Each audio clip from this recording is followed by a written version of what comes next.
Support for today's episode is brought to you by Quip. You know, it seems like everyone is going to delivery services where you can get darn near everything delivered.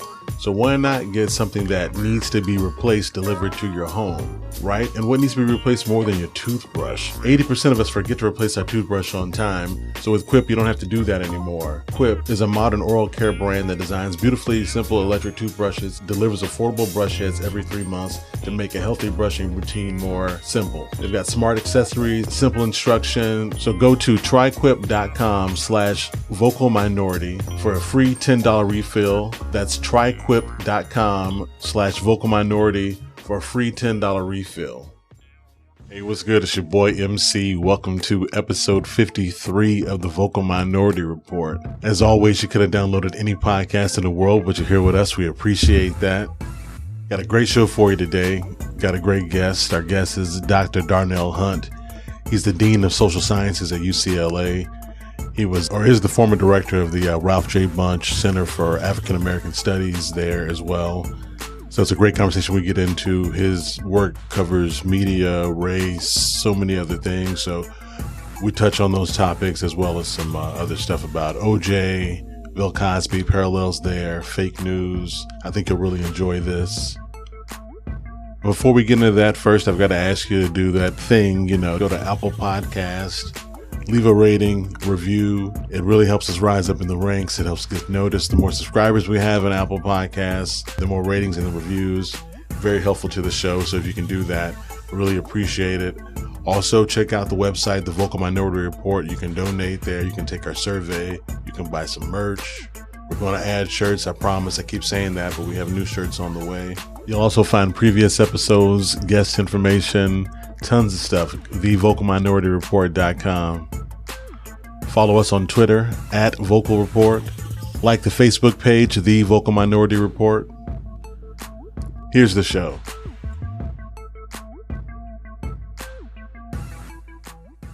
Previously on The Vocal Minority. Are you part of the silent majority? Or are you part of the vocal minority? Motherfuckers, go. Attention, please. If America can be saved, and I don't know if it's too late, but it'll be through a radio show like this new kind. This shit here feels like a whole entire world collapse.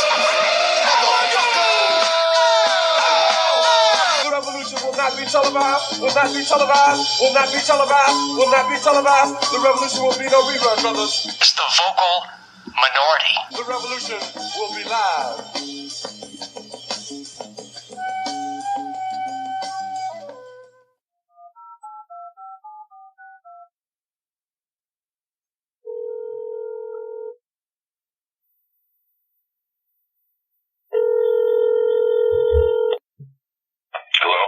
Hey, how's it going? This is MC with the Vocal Minority Report. How are you? Pretty good. How are you? You're doing well. I really appreciate it. Great to talk to you. Like I said, I had seen you just mentioned real briefly in the Vanity Fair article, and then from there, you go down the rabbit hole on the internet. I think I'd probably seen you on Tavis Smiley or something, but I appreciate you coming on. At first, I thought I wanted to talk about more media with you, but then after doing a little bit of research, there's all kinds of things to get into. So, I guess the first things first, how was your vacation? I'm in Dallas. The average temperature this week will be 101. So I'm already jealous of you. So I'm just curious where a man, Well, it's warm for here. In LA we're spoiled. We're used to 70s. It's like, the day it got up to about 90, which is, kind of hot for us, Right. This time of year anyway. I mean, July is usually the hottest. But even then, it's not like, Dallas or where I'm from, the East Coast, DC, where, in the summertime, you get that 95 and a 90-something% humidity, it's like, it's killing you. It's pretty dry here, typically. No doubt. Did you go anywhere exotic for a vacation to, get out of there? Or you? Not at all. It was all about just trying to recharge the batteries. Okay. For new job. I don't know if I told you, but I'm starting as Dean of Social Sciences next week. So I am sort of stepping down as director of the center and as chair of sociology, and I'm packing offices and getting ready for an onslaught of meetings to get started next week. So I just had to take the week off just to kind of regroup. Okay, well that's interesting because I was going to, one of my first questions was to ask you about the Ralph J. Bunche Center for African American Studies, what that was and consisted of, and then to ask you about sociology, which, well, I mean, I still can because, you know, so. I still can because it's going to be here. I'm right. I'll still be affiliated with it and I'll be working with them, but it's just somebody else will be directing. Okay, all right.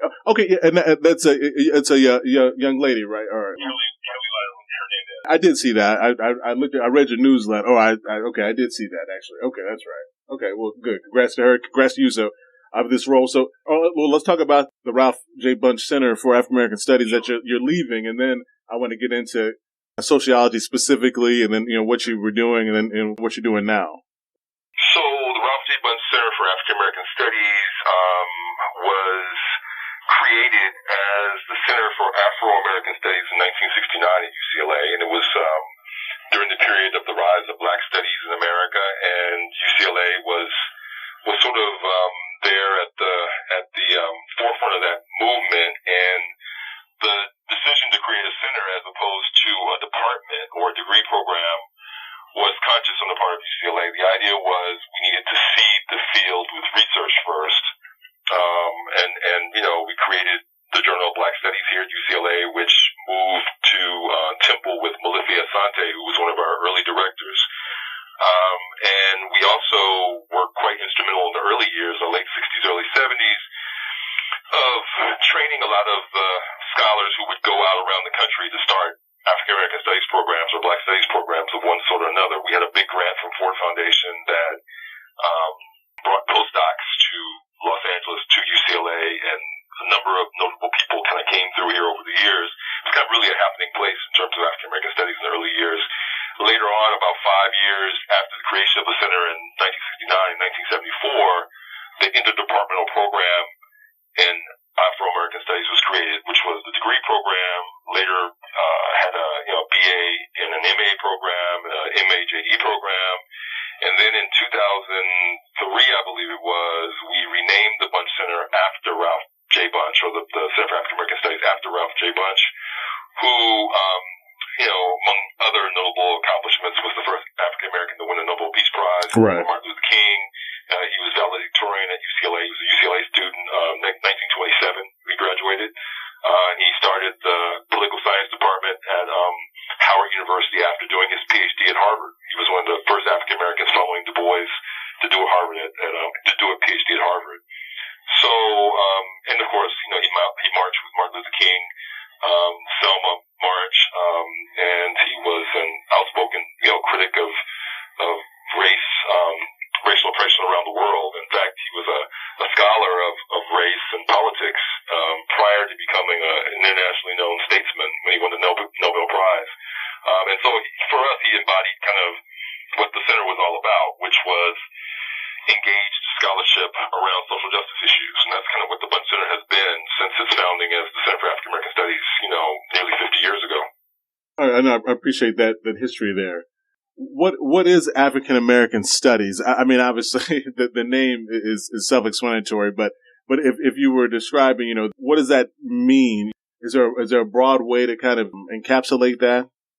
Yeah, so African American Studies, I was mentioning when I was talking about the history of the center, grew out of the Black Power, Black struggle movement of the late 1960s, with the recognition that conventional academics didn't do a good job, if any job at all, in terms of helping us understand the African American, condition in this country. And so this particular discipline emerged to essentially correct shortcomings and failures of other more traditional disciplines, and it was an interdisciplinary discipline, to use that phrase.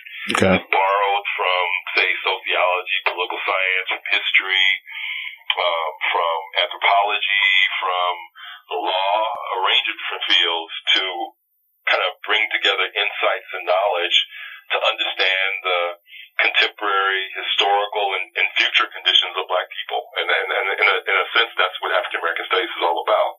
It's very interdisciplinary. It is sort of forward-thinking in many ways, but it also relies heavily upon history to kind of make sense of the lives of Black people.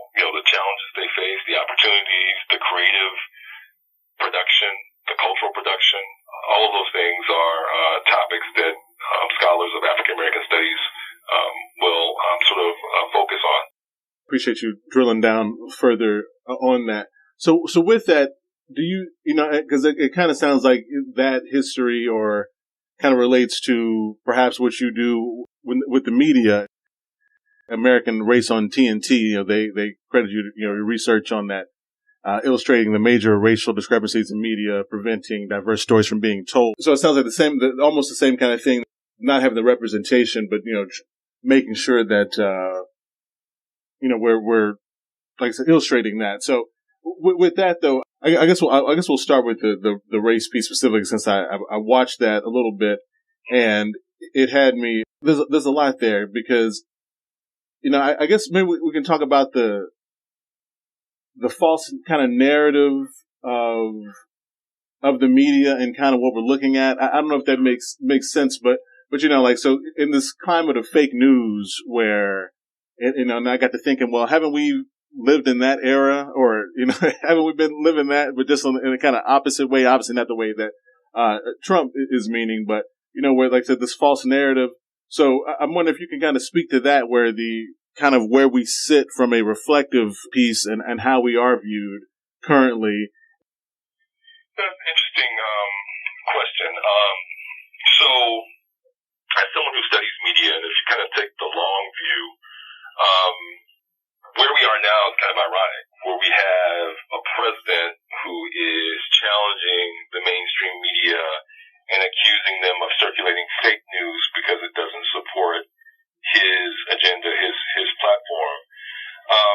For Black people, of course, we've been inundated with fake news throughout our history right. in this country and elsewhere around the diaspora. I mean, when you're a subjugated people, when you're an oppressed people, you're typically going to be misrepresented. You're going to be demeaned by the mainstream media, and in a way, that's kind of what got me into studying media in the first place. Okay. You know, I used to, you know, my background as you know, when I was an undergraduate student, I was a journalism major, and my first real job or major job was working for NBC, and while sitting in the newsroom, because of my journalism background, I was a management trainee, but what I really wanted to do was news management. I'm sitting in the newsroom in Washington, D.C., and D.C. was majority African American city at the time. Most of the on-air talent was African American, but the newsroom was entirely white, with the exception of me and this one other brother who was on the assignment desk. Right. And, you know, it was like, I mean, I was shocked. I mean, I didn't expect to see that. And moreover, when we have news planning meetings in the morning, we read the Washington Post and decide what the major stories are going to be. They would, you know, my colleagues who were all white would talk about neighborhoods that I knew were upper middle class neighborhoods, doctors and attorneys, as if they were the ghetto, you know. And I'm thinking, wow, you know, who knew this? No one taught me this in journalism school. So I started, you know, reading in my spare time on the weekends, and everything I read that was interesting about media and race was written by sociologists, and that's what sort of prompted me to, you know, consider going back to school for a PhD and, you know, leaving NBC and really studying what I was experiencing as a worker there. Okay. So I tell you that long story to say that the whole idea of fake news, it's ironic that you would have the President of the United States say that when fake news has been what sort of legitimated the status quo for so long. Right. To people of color and Black people in particular. So Black people are no strangers to fake news. I mean, we've experienced that forever, and we've always had to sort of fight against that with our own counter narratives. And so we find ourselves in this really interesting time now where we have social media, and we have like movements like Black Lives Matter who can kind of circulate their own news and knowledge about events the mainstream news either don't cover or they frame it in ways that doesn't really capture our truth. So yeah, it's a very interesting time with respect to fake news. You said something interesting there about your desire to study sociology, and one of the initial questions I wanted to ask you was, can you talk about what sociology is, you know, to a lay person? Can you define that, and maybe what the thought process or why the people you were reading are the sociologists? I guess kind of how important that is. And it may be echoing what you've already said about, you know, the reason for the center and all of that, but that specific piece of it, because I've often thought that if I was going to go back to school, I would want to be an economist or sociologist, because everyone I'm into right now is one of those, you know. And what is sociology, and why is that important to Black people specifically as a discipline or a field of study? Sure. So sociology is what we call a social science. And so it is a science in the sense that it is trying to go beyond, say, your opinion or your perspective, and to come up with a rational explanation for the things we observe, the phenomena we observe in the social world. And when I say the social world, anything that humans can imagine exists in the social world. So there's pretty much nothing that sociologists can't study. I mean, we can study sociology of science. We can study how scientists make discoveries and show how that is a function of their social circumstances as much as it is a function of their, say, intelligence or, you know, particular attributes of the physical world. I mean, humans shape the world they live in by the fact that they think and act and interact with other humans. And so what social scientists do, and what sociologists in particular do, is try to understand that process, try to understand how things like race, like gender, like class, like sexual orientation, like generation, history, and so forth shape the way people think, the way they act, you know, what they expect, and how that is likely to result in what we call social structures, or the patterning of relationships between different groups in society that tends to, you know, provide for some people more power than others. So power, inequality, all these types of things, politics, these are all things that sociologists study. If I had to sum it up, it's essentially the scientific study of humans and the civilizations they build. And that, as you might imagine, again, can incorporate pretty much anything you can think of, from music to art to death to dying, marriage, income, equality, where people live, you name it, we study it in sociology. I'm going to now flip back kind of to more of about that special, and I'm bringing it up because it's fresh on my mind, and I heard, I don't know if you watched that American Race. You're talking about the Charles Barkley? Right, yes. Yeah. I saw a couple of segments, yeah. Okay. Well, there's just one in particular in that first episode where he's talking to the town hall meeting in Baltimore, and there's some frustration obviously in the crowd. I can't remember if it's at some point he says that either when he's narrating or he's giving some commentary, he says, you know, he says we got to do better, and this is after he said that, and he said a couple of things, you know, in kind of defense of the police that appeared to rub some of the people the wrong way. So but it got me thinking on a larger scale about Bill Cosby then and his comments back in 2004. And I know you've obviously, you know, I'm sure you have an opinion and you've done some research on that as well. So in a full circle kind of way, what do you think about that argument as the we kind of got to do better, and the mouthpieces in the Black community that are coming from, especially those of, I don't want to say privilege, but, you know, of more means than the average person. So when we're talking about that, how do you take that argument is the first thing. And then I guess, we'll start there. How do you take that when you hear that? Well, it's as old as the hills. I mean, it's sort of one of those basic ideological positions within the history of Black political thought. I mean, going back to Booker T. Washington, this was all it was, you know, the whole idea of pulling yourself up by your bootstraps and not so much focusing on what the system is doing to you, but how to get ahead within the system.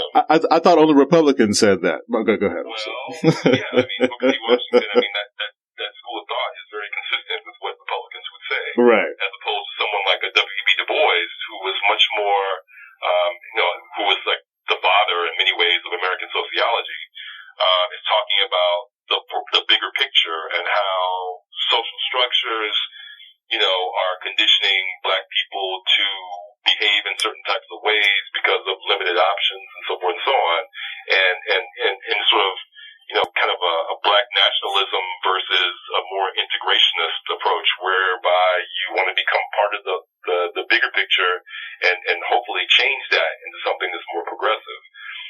PNC Washington and people who sort of espouse the view that, we got to do better, we just got to work on ourselves in isolation, that was very reassuring to the white power structure. It was like, okay, well, they're not asking anything of us, and they're not going to rock the boat, they're not going to challenge us, and we can put them over there, separate but equal, and Right. that whole type of thinking.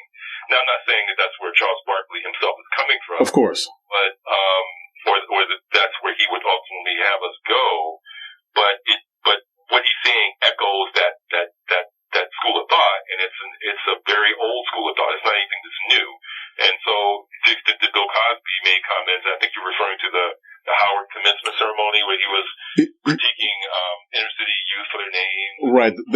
The pound cake and all that. Right. Yes. Yeah. Correct. Yes. Well, again, I mean, it's a very similar type of perspective. It's like respectability politics. It's like, we have to be respectable. We have to present ourselves in certain ways if we're going to be worthy of fuller, participation and have other people to respect us and this, that, and the other, as opposed to, well, why are we doing these things in the first place? What is it about society that makes it more likely that we are likely to engage in behaviors that you might describe as self-destructive? And so sociologists generally are interested in that bigger picture, trying to figure out what is it about society as a whole that's causing certain groups to act in certain ways and to, either reap the benefits or endure the consequences. Right. And because I think about that a lot, just when we look at how varied we are as, black people of color, of the numerous colors that, that exist here for non-whites or whatever.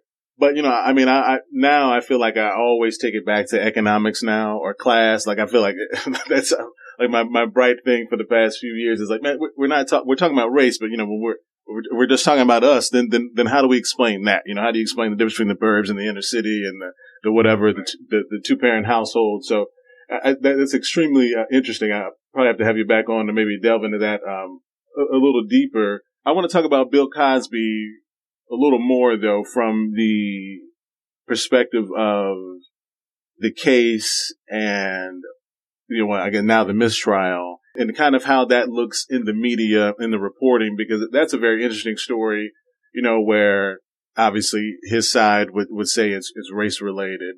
And in my heart of hearts, I feel that way, like, man, they're always trying to cut a brother down, but then I'm also like, yeah, but if you listen to that deposition, then I think it's pretty evident that something, whatever. So people have their opinions, but I guess just from an overall societal thing, from a legacy, from how that represents us, just kind of where do you fall on him and his ultimate legacy and even the trials and where he stands today? Well, I wrote a book on the O.J. Simpson case, and I think there's some interesting parallels between the trajectory of that case and Bill Cosby, even though the allegations are different. I mean, Right. The Simpson case was about murder, and this is about rape, and so forth. But both of them were icons in many ways. Both of them were beloved figures. O.J. Simpson maybe more so in the white community than the black community. Right. Bill Cosby transcended both communities as well. And then, of course, they had these tremendous downfalls on the basis of these allegations and ultimately these court cases.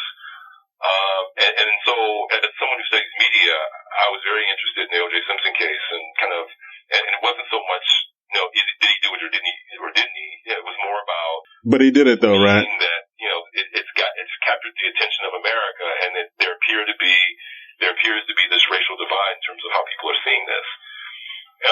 In the Cosby case, I think there's a lot of ambivalence in the black community. I mean, I think that, as you mentioned earlier about his statements going back to the 2004 Howard commencement, that rankled feathers of some blacks who felt that he was blaming the victim, like you're blaming us for, being who we are in a racist, sexist America, Right. Why don't you focus more on what's wrong with America than telling us that, our name is not right or something like that. Right. And again, a very privileged person making these statements. So I think that there was that. But on the other hand, he's like this huge philanthropist who's, given millions of dollars to black causes. As a television personality, I mean, he was like he was the Sidney Poitier of television when it came to black people. I Spy was a groundbreaking show in the early 60s. It was really the first major African, American lead role in a television drama. Of course, the Cosby Show in 1984, when it debuted, changed television forever in many ways. And a lot of the black people who worked in Hollywood over the last couple of decades got their start in connection with the Cosby Show. Right. It was also kind of feeding the pipeline for future people to work in the industry. So, a lot of great things, but, if what people are saying, what all the women are saying is true, I mean, that's obviously detestable. And so, yeah, I mean, I think his legacy will forever be, tainted regardless of how all these trials work out. But, I think in the black community that there's probably going to be a lot of ambivalence about this. I mean, I think people on the one hand will recognize him as the artist, as the philanthropist, and all the things he's accomplished, even as, in his personal life, if indeed all of this, happened, he's someone, who is, you cannot hold him in esteem the way you did in the past. I always think about the Woody Allen comparison. Obviously, I'm not the first one to make this, and that's different because, to my knowledge, Woody was never charged with an actual crime, and obviously certain ones are prosecuted. And so, I mean, maybe it's Roman Polanski. I mean, there's several people that, that people we could throw out there. But, when I listen to, I listen to talk radio and I listen to a lot of stuff, and it's, generally white hosts or white guys giving their opinion. Nothing wrong with that, but it's also, but they speak for us or speak for people of color and say, well, I hear black people defending him. And that always bothers me, the assumption, and it is that OJ parallel that all black people, we're all on the side of him. But to that end, though, I'm also like, well, I mean, but it is our heart out there for a brother, and I don't want anyone to get away with sexual assault or murder or anything like that. But that weird, that not a weird feeling, but that feeling that, you kind of want to, you want our people to prevail, but also, especially if the big bad, white patriarchal, society, prosecution, whatever is coming down on them. So I don't know that there's really not a question there, but I guess that's more of me talking about my kind of internal dialogue. But I guess, when white people see that, it kind of makes me feel some type of way, if that makes any sense. Well, yeah, I mean, I think part of the burden that we've had to bear as black people is that, unlike white people, when a white person kills somebody, everyone doesn't say, oh, look at those white people again, Right. If it's a black person, I mean, everyone has a story in black families. Something happens, some horrible crime, and they don't know who the perpetrator is, and everybody's like, oh, God, I hope it's not a black person. I hope it's not a black person. Because, of course, that the whole community is going to be painted with that brush. Exactly. And so, yeah, I mean, that is what's happened to us in the media. That's what happens to us typically in public opinion. This is one of the reasons why the NAACP, when it was formed in the early 20th century, one of the first things they did was take issue with Birth of a Nation, the film. And throughout their, early years, media campaigns were a big part of what they were undertaking, because they recognized those images affect the way the rest of the country looks at black people, and they assume that all black people are like that, when in fact we know that black people are very diverse. We have a range of different opinions. Some of us are more conservative, some of us are more progressive. We tend as a group to be more progressive and liberal than not, but not all of us are. Right. We don't all believe the same things or even worship in the same way. But yet there are these images that circulate about black people that we're all wrestling with constantly, because we are a subordinated group in many ways in a white supremacist America, So that's just the reality of being black, and I think that even in an era after we've had our first black president, this is something that black people are still grappling with. And one of the reasons why we are so attuned to what happens to someone like a Bill Cosby, because we know there are double standards. We know that black people aren't treated in the same way by the law or by law officers that Right. people are. So this is something that I think we're all constantly vigilant about. No doubt. Okay, so I know you have your book about OJ, and actually I want to read that, because obviously last year with the 30 for 30 and then the FX films, that's all back up. So what, and I just had a fight with my dad the other day, because I now think that he is guilty, having watched those two. I feel that he is guilty. He was an abuser and he did kill her. That's how I feel today. But I also think he should be let out of jail. He shouldn't be in jail in Nevada right now. So can you give kind of a high level thought on that? I guess his acquittal and now, should he be let out? Kind of, what's your take on OJ having done all that research, 20 years ago and then today? I guess his quick legacy and freedom or lack thereof. Yeah, wow. How can I summarize this? Yeah, sorry. Let me just preface it all by saying I've gone back and forth over the years as to whether or not I feel he did it or didn't do it. I've read every book that was written about the case. Part of what I talk about in my book are all the books that were written. I also watched pretty much every minute of the live coverage of the case. Right. I videotaped it. I recorded all of that. And part of what I was interested in was how the news framing of so-called evidence aligned with what I saw with my own eyes when I watched all the testimony. Because journalists are people too, and journalists have their own biases, even if they're trying to be quote-unquote objective reporters. Race creeps into it, gender creeps into it, and so part of it, as a sociologist, I'm studying are the ways in which race and gendered ways of seeing shape the way news reporters work. And so I interviewed lots of reporters, while the case was going on. There was only one black reporter in the courtroom. Well, let me back up. There was only one black newspaper or news organization allowed in the courtroom, and that was the Los Angeles Sentinel. And they were the eyes and ears of the black press. So all the other black papers across the country were getting their news from the courtroom, from the Los Angeles Sentinel. Okay. And then there were a few other black reporters who represented major newspapers, and I interviewed all these people. And there were differences of opinions among the journalists. A lot of it was rooted to race. There were clearly some issues with evidence. The LAPD has a notorious history in LA, and I think both of the documentary and the FX fictional account of the case both tapped into kind of the history of race with the LAPD and the LA riots as a backdrop, because that was only a few years before the killings in the right. case. All of that shaped the way, obviously, the jury processed the information. I think it also shaped what the LAPD actually did in their processing of the case. And I have to be honest, if I was a juror, I probably would have voted to acquit as well, even if I didn't know for sure that he didn't do it. But there was enough reasonable doubt that I don't know that I could have, found someone guilty given the case that was presented. Now, as for whether he actually did it, I'll put it this way: I'm not trying to hang out with O.J. Simpson if he got out of prison. I probably wouldn't be his biggest buddy. Right. I actually did talk to him right after the acquittal. We talked for about 2 hours actually, because I interviewed him as part of a piece in the book, and I've run into him on a few occasions over the years, but. It leaves me feeling very unsettled. It was I think there are lots of unresolved issues. I don't think the prosecution's case was anywhere close to perfect or even answered all the questions. I think there were lots of issues with evidence that I think neither the documentary nor the fictional account of FX fully get if you look at all the data, if you read all the books.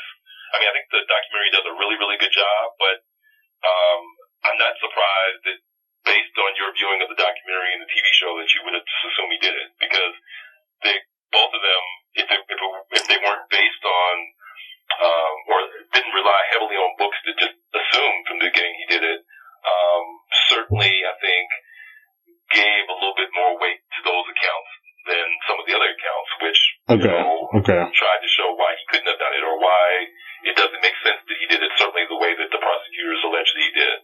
So it's a very complicated case, and it really is one of those whodunits for the ages, I think, and which is one of the reasons, in addition to all the racial, gender, and class issues that came up, that make it, the quote-unquote trial of the century and something that people are still talking about 20-something years later. Yeah, it spawned, all this new interest, and like I said, I got a free OJ shirt because I think all that stuff in Nevada, it was crazy what happened, but for him to be sentenced on the anniversary date and listen to the judge and then the denial of his parole, That was a situation he walked into. He really should have seen that coming.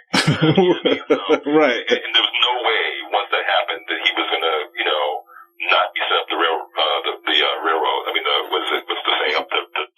the river or whatever. Yeah, train tracks, right? Yeah, whatever. So, yeah. Yeah, I mean, that much was pretty clear. So it'll be interesting to see what happens with the parole hearing. I mean, I wouldn't be surprised if it wasn't granted. I don't know, but a message was certainly sent in Nevada when he was sentenced after the incident in the hotel. Yeah, we got you, nigga. That was the message that I got. But anyway, okay. So I guess on that note, I'll let you go. But I do want to have you back on though, because you brought up something about the riots and the 92 and everything. And I know you just did a race. By the way, I used the term riots because I'm using I was exploring kind of media coverage of the events. I mean, I think the more correct term is actually rebellion, but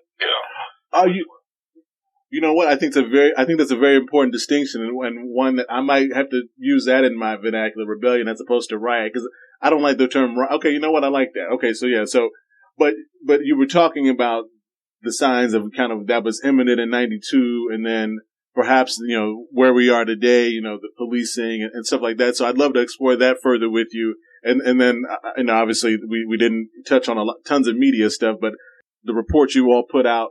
There's a couple more things I'd like to get into, if we can get you back on, but I really appreciate you coming on, this evening with me or this afternoon with me. And, if I could just ask you for one more thing, it's our liner so we can prove that we had on some, very interesting and fascinating people. If you could identify yourself and say that, you're a part of the vocal minority, that would be, wonderful, and I'll let you go. All right. I'm Darnell Hunt, professor of sociology and African American studies at UCLA, and I'm part of the vocal minority. Awesome. I appreciate it. Thank you very much. All right, take care. Oh, you too. Bye-bye. Hey, welcome back. Hope you enjoyed that episode, that conversation with Dr. Darnell Hunt. Really fascinating gentleman. Tons of perspective and insight on race, media, obviously way more about the OJ case than I ever thought. So I can't wait to read that book. He's often quoted, and his work and the research they do. We didn't even get into the media reporting and those topics. So we'll definitely have him back on and get into topics more related to race and media. Thanks for listening. Hope you enjoyed this. Make sure you go to thevocalminorityreport.com for previous episodes, guest info, everything else there. Like, subscribe, tell a friend, tell 100 friends, tell all your Facebook friends. Like our Facebook page, The Vocal Minority Report. Go to Apple Podcasts, leave a rating, review. Make sure you subscribe. Shout out to all my SoundCloud listeners. Shout out to everybody who's been there since day one. Shout out to everybody who's just now finding about the show. Shout out to everybody who listens to the show. Really appreciate it. You're all a part of the vocal minority. Appreciate you staying with us. We'll be back next week with episode 54. And I think what I'll do is do a replay of our episode, the Dallas episode, where we talked to local reporter Rebecca Lopez in Dallas. And we talked to Lieutenant Thomas Glover, who is president of the Dallas Black Police Association. So I think I'm going to put that episode out on Sunday, which if you listen to this podcast, it doesn't matter what the day it is. But anyway, so look for 2 episodes coming out here in the next week. Don't forget to visit our sponsor, Quip. Go to tryquip.com/vocal minority. That's tryquip.com/vocal minority for your free $10 off of your refill. We'll holler at you next episode. All power to the people. Peace. This has been a Vocal Neighbors production.